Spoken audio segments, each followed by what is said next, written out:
जय माता दी दोस्तों। आज का जो वीडियो है वह बेहद खास है।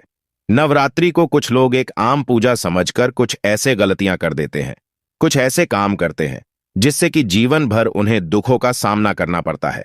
ऐसे में शास्त्रों में बताया गया है कि कुछ ऐसे काम हैं जिसे भूलकर भी नहीं करनी चाहिए। साथ ही शास्त्रों में उन लोगों के लिए भी कुछ नियम बताया गया है जो उपवास नहीं भी रखते, उन्हें भी कुछ ऐसे चीज है जिन्हें करना अशुभ बताया गया है। दोस्तों, हम इस वीडियो में आपको बताएंगे कि कौन कौन सा कार्य नवरात्रि में भूलकर भी नहीं करनी चाहिए। दोस्तों, उससे पहले मैं आपको नवरात्रि की कथा सुनाता हूं। कहते हैं कि जो व्यक्ति इस कथा को एक बार पूरा सुन लेता है, उसे नवरात्रि के 9 दिनों का पुण्य एक साथ ही प्राप्त हो जाता है। तो चलिए इस कथा की शुरुआत करते हैं। उससे पहले कमेंट में लिखे जय माता दी। दोस्तों, एक बार बृहस्पति जी बोले, हे ब्रह्मा जी, आप अत्यंत बुद्धिमान, सर्वशास्त्र और चारों वेदों को जानने वालों में श्रेष्ठ हो। हे प्रभु, कृपा कर मेरा वचन सुनो। चैत्र, आश्विन, माघ और आषाढ़ मास के शुक्ल पक्ष में नवरात्र का व्रत और उत्सव क्यों किया जाता है? हे भगवान, इस व्रत का फल क्या है? किस प्रकार करना उचित है? और पहले इस व्रत को किसने किया? सो विस्तार से कहो। बृहस्पति जी का ऐसा प्रश्न सुनकर ब्रह्मा जी कहने लगे, हे बृहस्पति, प्राणियों का हित करने की इच्छा से तुमने बहुत ही अच्छा प्रश्न किया है। जो मनुष्य मनोरथ पूर्ण करने वाली दुर्गा, महादेवी, सूर्य और नारायण को ध्यान करते हैं, वे मनुष्य धन्य हैं। यह नवरात्र व्रत संपूर्ण कामनाओं को पूर्ण करने वाला है। इसके करने से पुत्र चाहने वाले को पुत्र, धन चाहने वाले को धन, विद्या चाहने वाले को विद्या और सुख चाहने वाले को सुख मिल सकता है। इस व्रत को करने से रोगी मनुष्य का रोग दूर हो जाता है और कारागार में पड़ा हुआ मनुष्य बंधन से छूट जाता है। मनुष्य की तमाम विपत्तियां दूर हो जाती हैं और उसके घर में संपूर्ण संपत्तियां आकार उपस्थित हो जाती हैं। बंध्या और काक, बंध्या के इस व्रत के करने से पुत्र हो जाता है। समस्त पापों को दूर करने वाले इस व्रत के करने से ऐसा कौन सा मनोरथ है जो सिद्ध नहीं हो सकता? यदि व्रत करने वाला मनुष्य सारे दिन का उपवास न कर सके तो एक समय भोजन करे और उस दिन बांधवों सहित नवरात्रि व्रत की कथा श्रवण करे। हे बृहस्पति, जिसने पहले इस महाव्रत को किया है उसका पवित्र इतिहास मैं तुम्हें सुनाता हूं। तुम सावधान होकर सुनो। इस प्रकार ब्रह्मा जी के वचन सुनकर बृहस्पति जी बोले, हे ब्राह्मण, मनुष्यों को कल्याण करने वाले इस व्रत के इतिहास को मेरे लिए कहा। मैं सावधान होकर सुन रहा हूं। आपकी शरण आए हुए मुझ पर कृपा करो। ब्रह्मा जी बोले, पीठत नाम के मनोहर नगर में एक अनाथ नाम का ब्राह्मण रहता था। वह भगवती दुर्गा का भक्त था। उसके संपूर्ण सद्गुणों से युक्त मानो ब्रह्मा की सबसे पहली रचना हो, ऐसी यथार्थ नाम वाली सुमति नाम की एक अत्यंत सुंदर कन्या पैदा हुई। वह कन्या सुमति अपने घर के बालकपन में अपनी सहेलियों के साथ क्रीड़ा करती हुए इस प्रकार बढ़ने लगी जैसे शुक्ल पक्ष में चंद्रमा की कला बढ़ती है। उसका पिता प्रतिदिन दुर्गा की पूजा और होम किया करता था। उस समय वह भी नियम से वहां उपस्थित होती थी। एक दिन वह सुमति अपनी सखियों के साथ खेलने लग गई और भगवती के पूजन में उपस्थित नहीं हुई। उसके पिता को पुत्री की ऐसी असावधानी देखकर क्रोध आया और पुत्री से कहने लगा कि हे दुष्ट पुत्री, आज प्रभात से तुमने भगवती का पूजन नहीं किया, इस कारण मैं किसी कुछ दरिद्र मनुष्य के साथ तेरा विवाह करूंगा। इस प्रकार कुपित पिता के वचन सुनकर सुमति को बड़ा दुख हुआ और पिता से कहने लगी कि हे पिताजी, मैं आपकी कन्या हूं। मैं आपके सब तरह से अधीन हूं। जैसी आपकी इच्छा हो मेरा विवाह कर सकते हो। होगा वही जो मेरे भाग्य में लिखा है। मेरा तो इस पर पूर्ण विश्वास है। मनुष्य न जाने कितने मनोरथों को चिंतन करता है, पर होता वही है जो भाग्य में विधाता ने लिखा है। जो जैसा करता है उसको फल भी उस कर्म के अनुसार ही मिलता है, क्योंकि कर्म करना मनुष्य के अधीन है, पर फल देव के अधीन है। जैसे अग्नि में पड़े हुए तृणदी उसको अधिक प्रदीप्त कर देते हैं, उसी तरह अपनी कन्या के ऐसे निर्भयता से कहे हुए वचन सुनकर उस ब्राह्मण को अधिक क्रोध आया। तब उसने अपनी कन्या का एक कुष्ठी के साथ विवाह कर दिया और अत्यंत क्रुद्ध होकर पुत्री से कहने लगा कि जाओ जाओ, जल्दी जाओ, अपने कर्म का फल भोगो। देखें केवल भाग्य भरोसे पर रहकर क्या करती है। इस प्रकार से कहे हुए पिता के कटु वचनों को सुनकर सुमति अपने मन में विचार करने लगी कि अहो, मेरा बड़ा दुर्भाग्य है जिससे मुझे ऐसा पति मिला। इस तरह अपने दुख का विचार करती हुई वह सुमति अपने पति के साथ वन चली गई और भयानक वन में कुशायुक्त उस स्थान पर उन्होंने वह रात बड़े कष्ट से व्यतीत की। उस गरीब बालिका की ऐसी दशा देखकर भगवती पूर्व पुण्य के प्रभाव से प्रकट होकर सुमति से कहने लगी कि हे ब्राह्मणी, मैं तुम पर प्रसन्न हूं, तुम जो चाहो वरदान मांग सकती हो। मैं प्रसन्न होने पर मनोवांछित फल देने वाली हूं। इस प्रकार भगवती दुर्गा का वचन सुनकर ब्राह्मणी कहने लगी कि आप कौन हैं जो मुझ पर प्रसन्न हुई हो? ये सब मेरे लिए कहा और अपनी कृपा दृष्टि से मुझ दासी को कृतार्थ करो।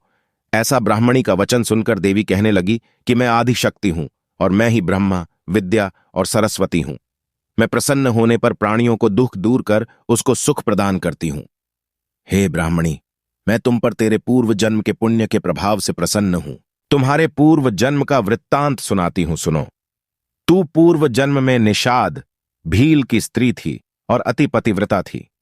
एक दिन तेरे पति निषाद ने चोरी की चोरी करने के कारण तुम दोनों को सिपाहियों ने पकड़ लिया और ले जाकर जेल खाने में कैद कर दिया। उन लोगों ने तेरे को और तेरे पति को भोजन भी नहीं दिया। इस प्रकार नवरात्र के दिनों में तुमने न तो कुछ खाया और न जल ही पिया, इसलिए 9 दिन तक नवरात्र का व्रत हो गया। हे ब्राह्मणी, उन दिनों में जो व्रत हुआ, उस व्रत के प्रभाव से प्रसन्न होकर तुम्हें मनोवांछित वस्तु दे रही हूं। तुम्हें जो इच्छा हो सो मांगो। इस प्रकार दुर्गा के कहे वचन सुनकर ब्राह्मणी बोली कि अगर आप मुझ पर प्रसन्न हैं तो हे दुर्गे, आपको प्रणाम करती हूं। कृपा करके मरे पति के कोढ़ को दूर करो। देवी कहने लगी कि उन दिनों में जो तुमने व्रत किया था, उस व्रत के 1 दिन का पुण्य अपने पति का कोढ़ दूर होने के लिए अर्पण करो। मेरे प्रभाव से तेरा पति कोढ़ से रहित और सोने के समान शरीर वाला हो जाएगा। ब्रह्मा जी बोले। इस प्रकार देवी का वचन सुनकर वह ब्राह्मणी बहुत प्रसन्न हुई और पति को निरोग करने की इच्छा से ठीक है ऐसे बोली। तब तक उसके पति का शरीर भगवती दुर्गा की कृपा से कुष्ठहीन होकर अति कांतियुक्त हो गया, जिसकी कांति के सामने चंद्रमा की कांति भी क्षीण हो जाती है।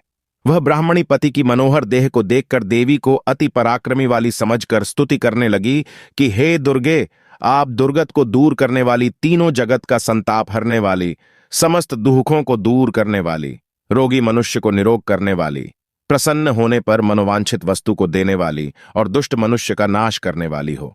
तुम ही सारे जगत की माता और पिता हो। हे अम्बे, मुझ अपराध रहित अबला की मरे पिता ने कुष्ठ के साथ विवाह कर मुझे घर से निकाल दिया। उसकी निकाली हुई मैं पृथ्वी पर घूमने लगी। आपने ही मेरा इस आपत्ति रूपी समुद्र से उद्धार किया है। हे देवी, आपको प्रणाम करती हूं, मुझ दीन की रक्षा करो। ब्रह्मा जी बोले कि हे बृहस्पति। इसी प्रकार उस सुमति ने मन से देवी की बहुत स्तुति की। उससे की हुई स्तुति सुनकर देवी को बहुत संतोष हुआ और ब्राह्मणी से कहने लगी कि हे ब्राह्मणी, तुम्हारे उदायल नाम का एक अति बुद्धिमान, धनवान, कीर्तिवान और जितेंद्रिय पुत्र शीघ्र ही होगा। कहकर वह देवी उस ब्राह्मणी से फिर कहने लगी कि हे ब्राह्मणी, और जो कुछ तेरी इच्छा हो वही मनोवांछित वस्तु तुम मांग सकती हो। ऐसा भगवती दुर्गा का वचन सुनकर सुमति बोली कि हे भगवती दुर्गे, अगर आप मेरे पर प्रसन्न हैं तो कृपा कर मुझे नवरात्रि विधि बताइए। हे दयावती, जिस विधि से नवरात्र व्रत करने से आप प्रसन्न होती हैं, उस विधि और उसके फल को मेरे लिए विस्तार से। इस प्रकार ब्राह्मणी के वचन सुनकर दुर्गा कहने लगी कि हे ब्राह्मणी, मैं तुम्हारे लिए संपूर्ण पापों को दूर करने वाली नवरात्र व्रत विधि को बतलाती हूं, जिसको सुनने से तमाम पापों से छूटकर मोक्ष की प्राप्ति हो जाती है। आश्विन मास के शुक्ल पक्ष की प्रतिपदा से लेकर 9 दिन तक विधि पूर्वक व्रत करें। यदि दिन भर का व्रत न कर सके तो 1 समय का भोजन करें। पढ़े लिखे ब्राह्मणों से पूछकर घट स्थापना करें और वाटिका बनाकर उसको प्रतिदिन जल से सींचे। महाकाली, महालक्ष्मी और महासरस्वती की मूर्तियां बनाकर उसकी नित्य विधि सहित पूजा करें और पुष्पों से विधिपूर्वक अर्घ्य दें। बिजौरा के फूल से अर्घ्य देने से रूप की प्राप्ति होती है। जायफल से कीर्ति दाग से कार्य की सिद्धि होती है। आंवले से सुख और केले से भूषण की प्राप्ति होती है। इस प्रकार फलों से अर्घ्य देखकर यथाविधि हवन करें। खांड, घी, गेहूं, शहद, जौ, तिल, बिंब, नारियल, दाख और कदम्ब इनसे हवन करें। गेहूं होम करने से लक्ष्मी की प्राप्ति होती है। खीर व चंपा के पुष्पों से धन और पत्तनों से तेज और सुख की प्राप्ति होती है। आंवले से कीर्ति और केले से पुत्र हो। कमल से राज सम्मान और दुखों से सुख संपत्ति की प्राप्ति होती है। व्रत करने वाला मनुष्य इस विधान से होम कर आचार्य को अत्यंत नम्रता के साथ प्रणाम करे और यज्ञ की सिद्धि के लिए उसे दक्षिणा दे। इस महाव्रत को पहले बताई हुई विधि के अनुसार जो कोई करता है, उसके सब मनोरथ सिद्ध हो जाते हैं। इसमें तनिक भी संशय नहीं है। इन 9 दिनों में जो कुछ दान आदि दिया जाता है उसका करोड़ों गुना फल मिलता है। इस नवरात्रि के व्रत करने से ही अश्वमेघ यज्ञ का फल मिलता है। हे ब्राह्मणी, इस संपूर्ण कामनाओं को पूर्ण करने वाले उत्तम व्रत को तीर्थ, मंदिर अथवा घर में ही विधि के अनुसार करें। ब्रह्मा जी बोले कि हे बृहस्पति, इस प्रकार ब्राह्मणी को व्रत की विधि और फल बताकर देवी अंतर्ध्यान हो गई। जो मनुष्य या स्त्री इस व्रत को भक्ति पूर्वक करता है वह इस लोक में सुख पाकर अंत में दुर्लभ मोक्ष को प्राप्त होता है।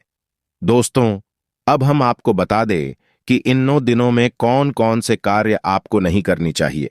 दोस्तों, सबसे पहले मांसाहार और तामसिक भोजन का त्याग कर दें। लहसुन प्याज का सेवन बंद कर दें। नवरात्रि के समय में पान, गुटखा, तांबाकू, शराब आदि का सेवन न करें। दुर्गा पूजा के दिनों में महिला के साथ संबंध न बनाएं। पूर्ण ब्रह्मचर्य के नियमों का पालन करें। नवरात्रि के दिनों में बाल, नाखून, दाढ़ी आदि न काटें। किसी के विषय में गलत न सोचें। न ही कोई ऐसा कार्य करें जो स्वयं को अच्छा न लगे। सबसे महत्वपूर्ण बात यह है कि नवरात्रि शक्ति की देवी की पूजा का अवसर है। आप अपने किसी भी व्यवहार से किसी महिला को दुखी न करें, उसे अपमानित न करें, महिलाओं का सम्मान करें। दोस्तों, कुछ ऐसे कार्य भी है जिसे अगर आप करते हैं तो आपको मनोवांछित फलों की प्राप्ति होगी। नवरात्रि में आपको दुर्गा चालीसा, दुर्गा सप्तशती और देवी भागवत पुराण का पाठ करना चाहिए। देवी भागवत पुराण में मां दुर्गा की महिमा का वर्णन विस्तार से किया गया है। दुर्गा पूजा में सप्तशती का पाठ करने से आपकी मनोकामनाएं पूरी हो सकती हैं, क्योंकि उसमें दिए गए सिद्ध मंत्र काफी फलदायी माने जाते हैं। जो लोग व्रत रखते हैं उनको चारपाई पर सोना वर्जित होता है। या तो आप जमीन पर सोएं या फिर तख्त पर। नवरात्रि के समय में व्रत रखने वाले फलाहार करते हैं। सात्विक भोजन के साथ ही मन, कर्म और वचन की शुद्धता भी आवश्यक है। तो दोस्तों, आपको कैसी लगी यह जानकारी हमें कमेंट में जरूर लिखें और साथ ही अपने मित्रों बंधुओं के साथ शेयर जरूर करें ताकि वो भी इसका लाभ उठा सके। एक बार सच्ची श्रद्धा से कमेंट में जय माता दी जरूर लिखें। जय माता दी दोस्तों।